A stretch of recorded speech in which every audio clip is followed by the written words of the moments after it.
ஸ்ரேயஸ் ஐயர் இன்னைக்கு மேட்ச்ல மாஸ் காட்டி பஞ்சாப் அழகா ஃபைனல் வரைக்கும் கூப்பிட்டு போயிட்டாரேப்பா. இப்படி சொல்ற மாதிரி தான் இன்னைக்கு மேட்ச்ல இவரோட ஆட்டம் வெறித்தனமா இருந்துச்சுங்க. இன்னைக்கு பஞ்சாப்க்கும் மும்பைக்கும் நடந்த மேட்ச்ல மும்பை ஃபர்ஸ்ட் பேட்டிங் பண்ணி 203 ரன் எடுத்தாங்க. இந்த ஒரு ஸ்கோரை பார்த்தோன்னே நம்ம என்ன எதிர்பார்த்தோம் அப்படின்னா, இது ஒரு டீசெண்டான டார்கெட் தான்.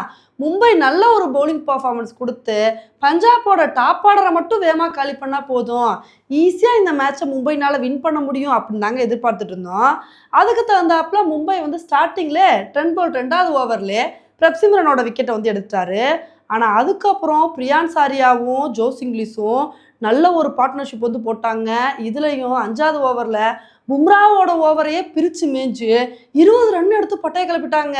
இதை பார்த்தோன்னே என்னப்பா 2வது விக்கெட் வேமா விழுகுமா விழுகாதா அப்படின்னு நினச்சிட்டு இருந்தோம். அப்போ தான் அஸ்வினி குமார் நான் என்னோட ஃபர்ஸ்ட் பால்லே விக்கெட் எடுக்கிறேன் பாருங்க அப்படின்னு சொல்லி மனுஷன் பிரியான் சாரியாவோட விக்கெட் எடுத்தாரு. அதுக்கப்புறம் ஹர்திக் பாண்டியாவும் ஜோஸ் இங்கிலீஷோட விக்கெட்டை எடுத்தாருங்க. சரி 3 விக்கெட் போயிடுச்சுல, இனி மும்பை நல்லா பவுலிங்கில் கண்ட்ரோல் பண்ணி அடுத்தடுத்த விக்கெட் எடுத்துருவாங்கன்னு பார்த்தா, அப்போதாங்க ஸ்ரேயஸ் ஐயரும் நேகல் வேதாராவும் வேற லெவல் பார்ட்னர்ஷிப் போட்டாங்க. ஸ்டார்டிங்கில் 2 பேர் ஸ்லோவாக ஆரம்பித்தாலும் அதுக்கப்புறம் அதிரடின்னு சொல்லி பட்டையை கிளப்பிட்டாங்க. 2 பேருமே 6 4ன்னு சொல்லிட்டு அடித்து விளாசி தள்ளிட்டாங்க. இவங்க 2 பேரோட பார்ட்னர்ஷிப்பை பார்க்கும்போது நம்ம என்ன எதிர்பார்த்தோம் அப்படின்னா, எப்பா எப்படியாவது மும்பை விக்கெட் எடுத்தாதான் ஆச்சு, இல்லைன்னா ஒன்றுமே பண்ண முடியாது அப்படின்னு தான் நினச்சிட்டு இருந்தோம். அப்போ எப்படியோ நேகல் வேதர் அவுட் ஆனார். அதுக்கப்புறம் சசாங்க் சிங் ரன் அவுட் ஆனாருங்க. ஆனால் என்னதான் விக்கெட் போனாலும் ஸ்ரேயஸ் ஐயர் நான் 1 மேன் அருமையாக நின்று ஈஸியாக இந்த மேட்சை முடிச்சு விட்டுட்டு போயிட்டே இருப்பேன் அப்படின்னு சொல்லி சூப்பரான அதிரடியான ஆட்டத்தை வெளிப்படுத்தினால பஞ்சாப் கிங்ஸ் இந்த மேட்சை 19வது ஓவர் முடிவில் 5 விக்கெட் வித்தியாசத்தில் ரொம்ப கம்ஃபர்டபுளாக வின் பண்ணிட்டாங்க. இந்த மேட்சை பஞ்சாப் இவ்வளோ கம்ஃபர்டபுளாக வின் பண்ணியிருக்காங்கன்னா இதுக்கு காரணம் ஸ்ரேயஸ் ஐயரோட அதிரடியான ஆட்டம் தாங்க. ஏன்னா கேப்டன் இன்னிங்ஸ்னால் இதுதான் கேப்டன் இன்னிங்ஸு, நான் எப்படி விளையாடுறேன்னு மட்டும் பாருங்க அப்படின்னு இந்த ஒரு ஸ்கோருக்கு தகுந்தாப்புல என்ன மாதிரி ஒரு இன்னிங்ஸை விளையாடணுமோ அது மாதிரி ஒரு இன்னிங்ஸை கொடுத்து அசத்திருக்காரு. இதனால தான் பஞ்சாப்னால் இவ்வளோ கம்ஃபர்டபுளாக மேட்சை வின் பண்ண முடிஞ்சுச்சு. அதே மாதிரி மும்பை இந்த மேட்சை தோற்றதுக்கான காரணம் என்ன அப்படின்னா, ஃபஸ்ட்டு அவங்க பேட்டிங்கில் இன்னும் கொஞ்சம் அதிரடி காட்டியிருக்கணும். ஒரு 20 ரன் சேர்த்து எடுத்துக்கணும். எப்படி குஜராத்துக்கு எதிராக 228 ரன் எடுத்தாங்களோ அதே மாதிரி 220 ரன்னுக்கு மேலே எடுத்திருந்தாங்க அப்படின்னா அந்த ஸ்கோரை வச்சு டிஃபெண்ட் பண்ணுறதுக்கு கொஞ்சம் ஈஸியாக இருந்திருக்கும். ஆனால் கொஞ்சம் ஸ்கோர் கம்மியாயிடுச்சு. சரி அது கூட ஓகே, பேட்டிங்கில் ஓரளவுக்கு ஸ்கோர் கம்மியாயிடுச்சு அப்படின்னா மும்பை என்ன பண்ணணும், பவுலிங்கில் பெரிய கம்பேக் கொடுக்கணும் அப்படின்னு சொல்லிட்டு பவுலிங்கில் நல்ல ஒரு பெர்ஃபார்மன்ஸாக கொடுத்துருக்கணும். இன்றைக்கி மும்பை பண்ண தப்பு என்ன அப்படின்னா, சாண்ட்னர் 2 ஓவர் பவுலிங் போட்டு வெறும் 15 ரன் தாங்க விட்டு கொடுத்துருந்தாரு. அப்படி இருக்கும்போது அவருக்கு மீதம் உள்ள 2 ஓவரை ஏன் கொடுக்கல அப்படின்னே தெரியல. ஏன்னா ஃபாஸ்ட் பவுலர்ஸோட ஓவரை தான் பிரித்து மேய்றாங்க அப்படின்னு தெரியுது.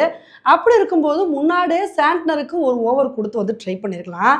இதுலையும் பார்த்தீங்கன்னா கடைசி 2 ஓவரில் 23 ரன் எடுத்தால் வின் அப்படின்ற சுச்சுவேஷன் இருந்துச்சு. அப்படி இருக்கும்போது 19வது ஓவரை ஹர்திக் பாண்டியா போட்டிருக்கலாங்க. ஆனால் 19வது ஓவரில் அஸ்வினி குமார் தான் பவுலிங் போட்டார். ஆல்ரெடி அவரோட ஓவரை ஸ்ரேயஸ் ஐயர் பிரித்து மேய்ஞ்சிட்டு இருந்தார். அப்படி இருக்கும்போது திரும்ப ஏன் தான் அவருக்கே ஓவர் கொடுத்தாரோ தெரிலங்க. இதே 19வது ஓவரில் ஹர்திக் பாண்டியா பவுலிங் போட்டு கொஞ்சம் ரன்னை கண்ட்ரோல் பண்ணியிருந்தான்னு வச்சுக்கோங்களேன், கடைசி ஓவரில் ப்ரெஷர் ஆகி மேட்ச் எப்படி வேணால் மாறி இருக்கும். ஆனால் ஈஸியாக மேட்சை முடிச்சுட்டு வீட்டுக்கு போகிறோம் அப்படின்ற மாதிரி 19வது ஓவர்லேயே இஷ்டத்துக்கு பஞ்சாப் அடிக்கி விட்டாங்க. அதில் 4 6 நோ பால் இஷ்டத்துக்கு ரன்னை வாரி கொடுத்து அந்த ஓவர்லேயே பஞ்சாப் மேட்சை முடிச்சு விட்டாங்க. இப்போ இந்த மாதிரி மிஸ்டேக்ஸை மட்டும் மும்பை பண்ணாமல் இருந்திருந்தாங்கன்னு வச்சுக்கோங்களேன், அவங்களும் கண்டிப்பாக இந்த மேட்சை வின் பண்ணியிருக்க வாய்ப்பு இருந்திருக்கு. ஆனால் உண்மையிலே பஞ்சாப் பாராட்டியே ஆனுங்க.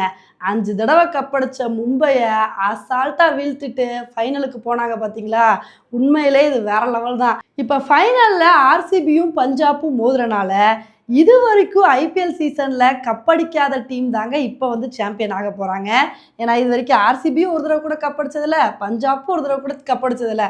அதனால் இந்த சீசனில் நம்ம புது ஐபிஎல் சாம்பியனை பார்க்க போகிறோம். இந்த தடவை யார் ஐபிஎல் சாம்பியன் ஆகுறாங்க அப்படின்றத பொறுத்து பார்க்கலாம். ஓகே ஃப்ரெண்ட்ஸ், இந்த ஒரு மேட்சை பற்றி நீங்கள் என்ன நினைக்கிறீங்க அப்படின்றத என்னோட கமெண்ட் செக்ஷனில் போடுங்க. இதே மாதிரி இன்னொரு வீடியோவில் உங்களை மீட் பண்ணுறேன். Bye friends.